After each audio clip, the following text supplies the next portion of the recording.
Hello students, आज वो lecture discuss करने वाले हैं। देखिए फिजिक्स की पेपर नंबर सेकंड की यूनिट नंबर फर्स्ट, जिसमें हमारा लेक्चर नंबर फर्स्ट है। जिसमें हमारा देखिए पहला टॉपिक क्या है, क्षेत्र की अवधारणा। अगर आप अपना सिलेबस डाउनलोड करेंगे उसमें देखेंगे तो आपको पहला टॉपिक मिलेगा आपका कंसेप्ट ऑफ फील्ड, यानी कि क्षेत्र की अवधारणा। इसके बारे में समझेंगे। देखिए सबसे पहले हम समझते हैं कि क्षेत्र क्या होता है। देखिए हम जानते हैं क्षेत्र किसे कहते हैं। जनरली क्षेत्र का मतलब क्या होता है, पर्टिकुलर एक एरिया होता है हमारे पास, एक पर्टिकुलर एरिया या रीजन होता है। अगर मैथ की बात करें तो मैथ में अगर आपके पर्टिकुलर एरिया या रीजन दे रखा है तो आप क्या कहते हैं, तो उसे ये हमारा क्षेत्र कहलाता है। अब लेकिन हमें क्षेत्र क्या समझना है, क्षेत्र फिजिक्स में समझना है। तो देखिए फिजिक्स में क्षेत्र कैसे अप्लाई करेंगे, उसकी डेफिनेशन कैसे देंगे फिजिक्स में। तो देखिए हम फिजिक्स में क्षेत्र की डेफिनेशन कैसे अप्लाई करेंगे। तो देखिए क्या है कि वह क्षेत्र ही होना चाहिए जिसमें भौतिक राशि का मान प्रेक्षण बिंदु के निर्देशांकों पर निर्भर करता है, उस भौतिक राशि का क्षेत्र कहलाता है। कहने का मतलब क्या है कि आपने एक पर्टिकुलर एरिया ले लिया, उसके अंदर मान लीजिए कोई भी एक पॉइंट ले लिया।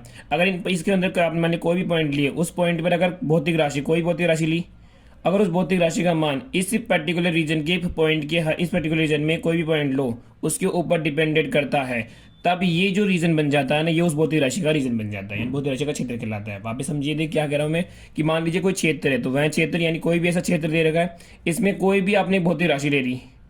इस भौतिक राशि के लिए आपने मान लीजिए यहाँ पॉइंट पे चेक किया, यहाँ पॉइंट चेक किया, यहाँ पॉइंट चेक किया, यहाँ पर सभी पे पॉइंट निकाला, इन सभी भी क्या करें, प्रेक्षण बिंदु के निर्देशांक लिए, और इन प्रेक्षण बिंदुओं से सभी निर्देशांकों पर क्या करती है, भौतिक राशि निर्भर करती है। तो ये जो क्षेत्र होता है वो किसका हो जाता है, भौतिक राशि का हो जाता है। तो डेफिनेशन ये कहती है, देखिए वह क्षेत्र जिसमें भौतिक राशि का मान प्रेक्षण बिंदु के निर्देशांकों पर निर्भर करता है, उस भौतिक राशि का क्षेत्र कहलाता है। समझ गए कि एक क्षेत्र है, उसमें अगर कोई भौतिक राशि आपने ली और उस भौतिक राशि का जो भी मान है वो उस प्रेक्षण बिंदु के निर्देशांकों पर निर्भर कर जाए, मतलब इसमें जितने प्रेक्षण लिए ना उन सभी पे निर्भर कर जाए, तो ये क्षेत्र किसका क्षेत्र कहलाएगा, भौतिक राशि का क्षेत्र कहलाएगा। उसके बाद देखिए हम जानते हैं कि भौतिक राशि हमारी दो तरीके की होती है। हमने पढ़ रखा है कि पहली कौन सी होती है, एक तो होती है अदिश राशि की बात करें और एक होती है सदिश राशि की।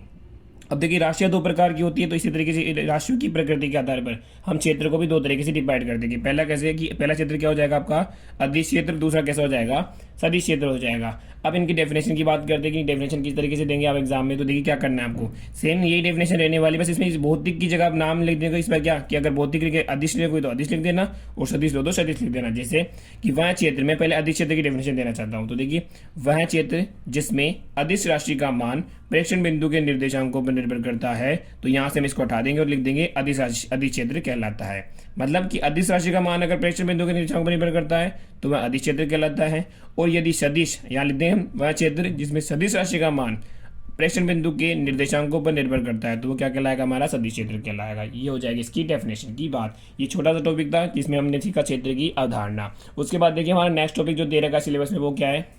उसके बाद देखिए हमारा नेक्स्ट टॉपिक क्या है, अदिश क्षेत्र की परिवर्तनता। अब समझते हैं। तो देखिए आज के वीडियो में हम सीखेंगे अदिश क्षेत्र की परिवर्तनता की डेफिनेशन, और इसके नेक्स्ट पार्ट में यानी इसके नेक्स्ट वीडियो हम सेकंड में इसके लिए फॉर्मूला जनरेट करेंगे, क्योंकि एग्जाम में इसका फॉर्मूला पूछा जाता है और डेफिनेशन भी पूछी जाती है। तो सबसे पहले बात करते हैं अदिश क्षेत्र की परिवर्तनता की डेफिनेशन क्या होती है। तो देखिए क्या होती है, किसी अदिश क्षेत्र में अदिश फलन के अधिकतम परिवर्तन की दर क्या कहलाती है, अदिश क्षेत्र की परिवर्तनता कहलाती है। यानी कि आपके पास क्षेत्र कैसा है, पहला तो अदिश क्षेत्र है, यानी कोई अदिश क्षेत्र है उसमें आपने अदिश फलन ले लिया। अब देखिए अदिश फलन को किससे डिनोट करते हो, फाई से। क्या ले लिया, अदिश फलन किससे डिनोट करें, फाई से। तो किसी अदिश क्षेत्र में अदिश फलन के अधिकतम परिवर्तन की दर, अदिश फलन में अधिकतम परिवर्तन की दर यानी अदिश फलन में परिवर्तन है, और अगर वो आर के सापेक्ष ले ले, अदिश फल क्षेत्र में अदिश फलन फाई में अधिकतम परिवर्तन की दर यानी मैक्सिमम परिवर्तन की दर क्या कहलाती है, अदिश क्षेत्र की परिवर्तनता कहलाती है। इसे किससे डिनोट कर दिया जाए, ग्रेडियंट से, यानी ग्रेड ऑफ फाई। ग्रेड मतलब क्या है, परिवर्तनता किसकी, अदिश क्षेत्र की। तो अदिश क्षेत्र परिवर्तनता grade of phi is equal to होता है del phi by del r maximum. ये तो इसकी डेफिनेशन थी, और ये इसका वैल्यू सोल्व करते तो कितना आता है, del phi by del n आता है। इसके नेक्स्ट पार्ट लेक्चर में हम इसको फॉर्मूला ये कैसे आया इसके बारे में सीखेंगे। मिलते हैं नेक्स्ट वीडियो में। Thanks for watching.